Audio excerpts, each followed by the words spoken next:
अस्सलाम वालेकुम प्यारे बच्चों। आज की इस वीडियो में हम डिस्कस करने जा रहे हैं Punjab educational curriculum training and assessment authority की जानिब से जो आपका इंग्लिश का मॉडल पेपर जारी किया गया है कि किस तरह का आपका पेक्टा बोर्ड एग्ज़ाम बनाया जाएगा 8वीं जमात का। वो कंप्लीट आज की इस वीडियो में हम इंग्लिश का जो पर्चा है आपका वो डिस्कस करने जा रहे हैं। सबसे पहले अगर आपको बताते चलें तो आपने ऊपर अपना स्टूडेंट नेम लिखना है, वो कैपिटल रूफ के अंदर कंप्लीट आपने लिखना है, कोई भी छोटा अल्फ़ाबेटिकल वर्ड आपने यूज़ नहीं करना, कंप्लीट आपने कैपिटल वर्ड्स में लिखना है। इसके बाद जो आपका रोल नंबर होगा वो आपने फिगर यानी हिंदसों में लिखना है, जिस तरह आपकी रोल नंबर स्लिप के ऊपर लिखा होगा। पहले 2 हिंसे होंगे, फिर डैश होगी, फिर 3 हिंसे, फिर डैश डैश के बाद फिर 3 हिंसे।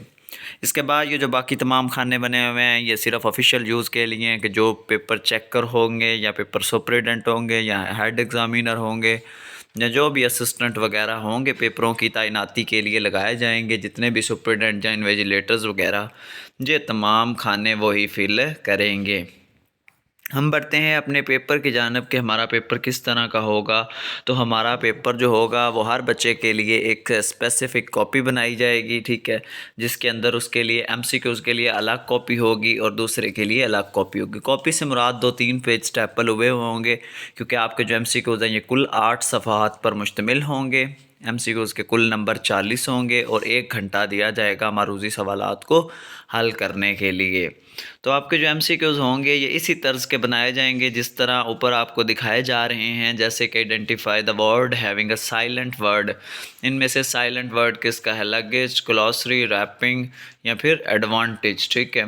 तो साइलेंट लेटर जिसके अंदर है आपने वो बताना है, जैसे रैपिंग वर्ड है तो इसके अंदर है साइलेंट है डब्ल्यू, ठीक है। इसके बाद choose the correct syllabic division of the word photographer, ठीक है, फोटोग्राफर, ठीक है, फोटोग्राफर, ठीक है। तो इसके लिए जो करेक्ट सिलेबिक डिवीज़न है वो आपने चूज़ करनी है। इस तरह करके आपके एमसीक्यूज़ बनेंगे जिस तरह ये आपको दिखाए हुए हैं। हम बढ़ते हैं इंशाइया पेपर की जानिब। कुल एमसीक्यूज़ के 40 सवालात होंगे। हर सवाल को हल करने के लिए आपके पास टोटल 1.5 मिनट का टाइम होगा। 40 सवालात को हल करने के लिए आपको कुल 1 घंटा मुख्तस किया जाएगा। ये जिस तरह एमसीक्यूज़ बने हुए हैं सेम इसी तरह आपके 8 सफ़हात के ऊपर एमसीक्यूज़ दिए होंगे, जो कि एक छोटी सी शॉर्ट सी बिल्कुल कॉपी होगी, जैसे A4 पेपर होता है उसका पर पेज 2 शीट, ठीक है, इतनी छोटी सी कॉपी होगी, उसके ऊपर दिए होंगे। आपने बिल्कुल ध्यान से इनकी बबल फिल करनी है। आपको बबल शीट अलग से दी जाएगी जिसके अंदर आपने फिल करने होंगे, या फिर अदरवाइज़ आपको इसी के ऊपर इनसर्कल करने का कहा जाएगा। आमतौर पर बोर्ड एग्ज़ाम के अंदर OMR शीट प्रोवाइड की जाती हैं। आज से 4 साल पीछे जाएं तो जब बोर्ड एग्ज़ाम पेक्टा ने, उस वक़्त पेक्टा नहीं था, पेक था, पंजाब एग्ज़ामिनेशन कमीशन, तो उसने उस वक़्त जो पेपर कंडक्ट किए थे उसके अंदर उसने आम तौर पर वो जो शीट मुहैया की थी वो थी OMR शीट। उसी के ऊपर तमाम बच्चों ने तकरीबन वो एमसीक्यूज़ की फ़िलिंग करते जाते हैं और फिर उसको कंप्यूटराइज चेकिंग की जाती है। अभी तक मैंने आपके सामने स्क्रीन के ऊपर 28 एमसीक्यूज़ चलाए हैं, ये आप देख सकते हैं कितने पेजेज़ हैं। फिर इस तरह का पैरे वाला भी एमसीक्यूज़ बना होगा 5 नंबर का। अब हम बढ़ते हैं अपने इंशाइया पेपर की जानिब। इंशाइया पेपर के कुल आपके 60 नंबर होंगे। ये जो 60 नंबर होंगे इनकी डिवीज़न किस तरह होगी, अब हम उसकी जानिब बढ़ते हैं। तो इंशाइया पेपर के जो आपके मार्क्स होंगे उनके लिए भी इस तरह एक खाना बना होगा।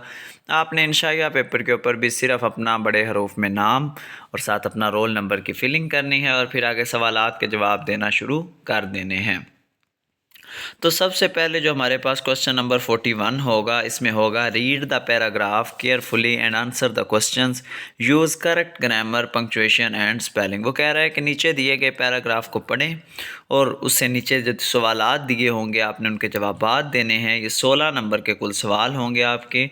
6 नंबर के ये पहले 3 सवाल होंगे, इसमें 4 दिए होंगे, आपने 3 के जवाब देने हैं।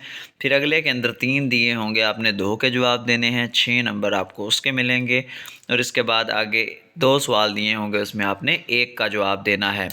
अब बात आती है कि इनके जवाबात कहाँ पर लिखने हैं। तो इसी पेपर के ऊपर जो आपको कॉपी प्रोवाइड की जाएगी उसके नीचे चंद खाली लाइनें दी होंगी, उनके ऊपर आपने ध्यान से लाइनों की बचत करते हुए, मतलब अपने पेपर की प्रेजेंटेशन को भी बरकरार रखना और लाइनों की भी बचत करनी है। ऊपर आपने प्रॉपर हेडिंग देनी है कि सेट 1 से मैं कर रहा हूँ और पहला सवाल लिख रहा हूँ। सवाल लिखने की ज़रूरत नहीं है, आपने सिर्फ जवाब देना है, आपको ज़्यादा लंबा चौड़ा सवाल लिखना होता है, इससे आपकी जो शीट है वो जल्द ख़त्म हो सकती है। तो आपने बिल्कुल ध्यान से इस पेपर को सॉल्व आउट करना है। ये जो आपको चंद लाइनें दी होंगी, इन्हीं के ऊपर आपने अपना जवाब कंप्लीट लिखने होंगे। आपको अलहदा से कोई भी शीट प्रोवाइड नहीं की जाएगी, ये पक्टा का रूल होगा और ये रूल सख्ती से आपकी रोल नंबर स्लिप्स के ऊपर भी प्रिंट किया जाएगा। ये जो पक्टा एग्ज़ाम असेस करने जा रहा है, ये सिर्फ गवर्नमेंट स्कूलों के लिए होंगे। प्राइवेट स्कूल अपनी मर्ज़ी से चाहें तो इसको छोड़ भी सकते हैं और दिलवा भी सकते हैं पक्टा के पेपर्स। इसके अंदर जो क्वेश्चन नंबर 42 होगा, ये होगा below is a paragraph full of mistakes, rewrite the paragraph after correction.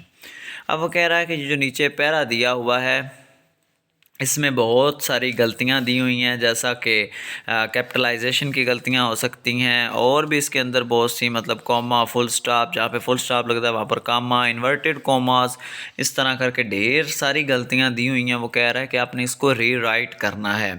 तो इंशाल्लाह जल्द ही हम इनके ऊपर वीडियोस बनाने जा रहे हैं। ऐसे पैराग्राफ्स आपको बता देंगे, ऐसी ये तमाम चीज़ें आपको बता देंगे जो आपके बोर्ड एग्ज़ाम का हिस्सा बनेंगी।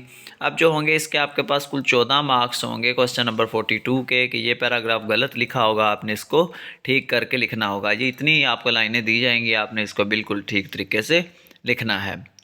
क्वेश्चन नंबर 43 देखा जाए तो इसमें लिखा हुआ है write a dialogue of 10 lines between a student and a teacher about road safety. वो कह रहा है कि 10 लाइनें लिखनी है आपने स्टूडेंट और टीचर के दरमियान। 10 लाइनें स्टूडेंट के लिए और 10 लाइनें टीचर के लिए रोड सेफ्टी के ऊपर। तो या फिर आप इसके मुकाबले में एक दूसरा सवाल चूज़ कर सकते हैं, जो कि है read the paragraph given below, summarise one of the third of a given paragraph. वो कह रहा है कि जो नीचे पैरा दिया हुआ है, आप इसका तीसरा हिस्सा समराइज़ करेंगे, इसको छोटा करके लिखेंगे।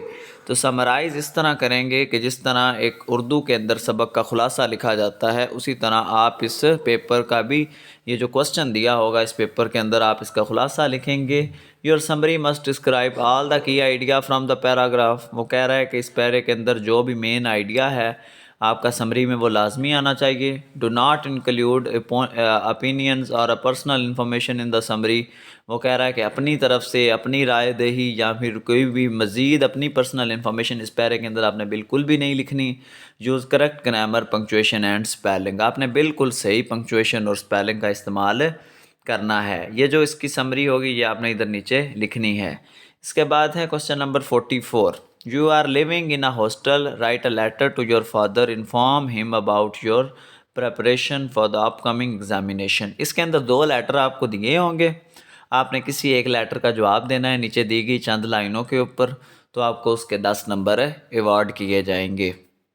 अब हम बढ़ते हैं अपने आखिरी क्वेश्चन की जानब। क्वेश्चन नंबर 45 जो पेपर का आखिरी सवाल होगा वो होगा right the paragraph on the 10 sentences. ठीक है, आपने 10 जुमले लिखने हैं जो भी वो टॉपिक दिए होंगे, जैसे कि इधर दिया हुआ है रिस्पॉन्सिबिलिटी एज अ स्टूडेंट, कि आपकी एज अ तालिब इल्म आपकी क्या ज़िम्मेदारी है, और दूसरा दिया हुआ है इम्पोर्टेंस ऑफ डिसिप्लिन, आपकी ये जो डिसिप्लिन है इसके मतलब इसकी क्या अहमियत है। ठीक है, इसके मतलब आप अपने 10 जुमले लिखें।